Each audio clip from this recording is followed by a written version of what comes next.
चलिए बात करते अगली बड़ी खबर की, जो कि पिथौरागढ़ से मिल रही है। आपको बता दें कि सरमोली अब श्रेष्ठ पर्यटन गांव घोषित किया जाएगा। जी हां, पर्यटन मंत्रालय की श्रेष्ठ पर्यटन गांव प्रतियोगिता में सरमोली गांव का चयन किया गया है। 27 सितंबर को इसकी आधिकारिक तौर पर घोषणा की जाएगी। इसके साथ ही गांव को श्रेष्ठ पर्यटन गांव का पुरस्कार भी दिया जाएगा। ग्रामीण पर्यटन को बढ़ावा देने के लिए पर्यटन मंत्रालय ने श्रेष्ठ पर्यटन गांव प्रतियोगिता शुरू की। इस प्रतियोगिता में राष्ट्रीय स्तर पर पिथौरागढ़ जिले के मुनस्यारी के समीप सरमोली गांव का चयन किया गया है। चलिए ज्यादा जानकारी के लिए रुख करते हैं संवाददाता सोनू सिंह की ओर। सोनू, उत्तराखंड में एक सराहनीय पहल जो है वो शुरू की गई धामी सरकार की ओर से। अब जल्द ही सरमोली को सर्वश्रेष्ठ पर्यटन गांव घोषित कर दिया जाएगा। अब देखिए, लगातार सरकार और पर्यटन विभाग ये प्रयास कर रहा है कि उत्तराखंड, चूंकि उत्तराखंड की पहचान एक पर्यटन प्रदेश के रूप में भी है, लिहाजा पर्यटन की जितनी भी गतिविधियां हैं, अलग अलग, चाहे वो साहसिक पर्यटन हो, चाहे वो अन्य जो गतिविधि हैं, इन सभी को ज्यादा से ज्यादा बेहतर किया जाए, ताकि जो सरकार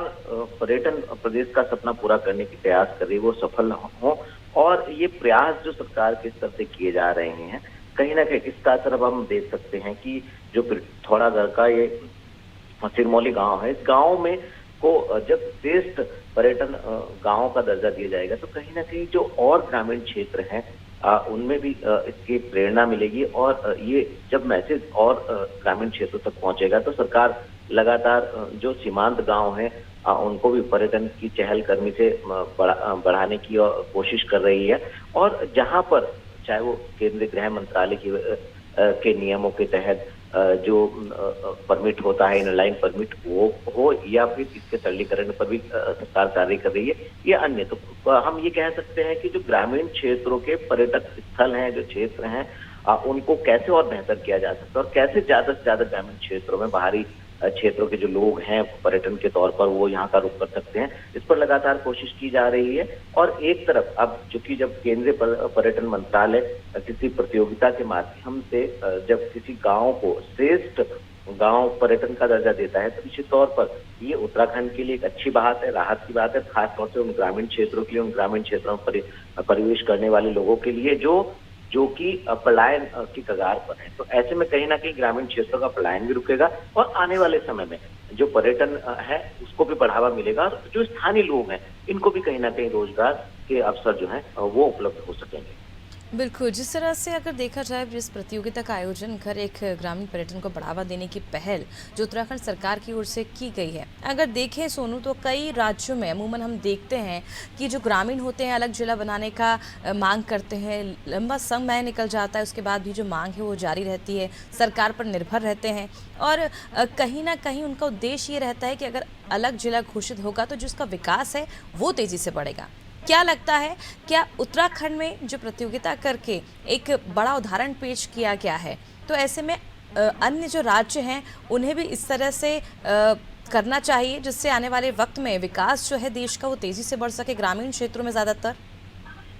देखिए, केंद्र सरकार और राज्य की सरकार दोनों ही संयुक्त रूप से प्रयास कर रही हैं कि जो ग्रामीण क्षेत्र हैं इनका ग्रामीण क्षेत्रों का विकास हो सके, और यहाँ पर्यटकों की आवाजाही बढ़े, और इसके साथ साथ जो उत्तराखंड के लोकल उत्पाद हैं कहीं ना कहीं इनको अंतर्राष्ट्रीय स्तर पर एक पहचान दिलाई जा सके, क्योंकि सरकार के स्तर से लगातार प्रयास किए जा रहे हैं। और जब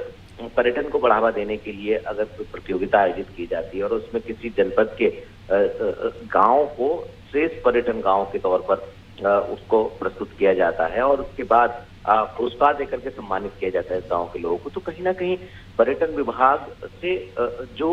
आय है वो भी कहीं ना कहीं लोगों को बढ़ेगी। और एक और इसका दूसरा पहलू है, अधिकांश उत्तराखंड का जो वन्य क्षेत्र भूभाग है, और ऐसे में कई बार वन कानून आड़े आ जाते हैं, तो चाहे वो वन कानून हो, चाहे वो पर्यटन से संबंधित गतिविधियां हो, इन सभी के सरलीकरण में लगातार सरकार प्रयास कर रही है, ताकि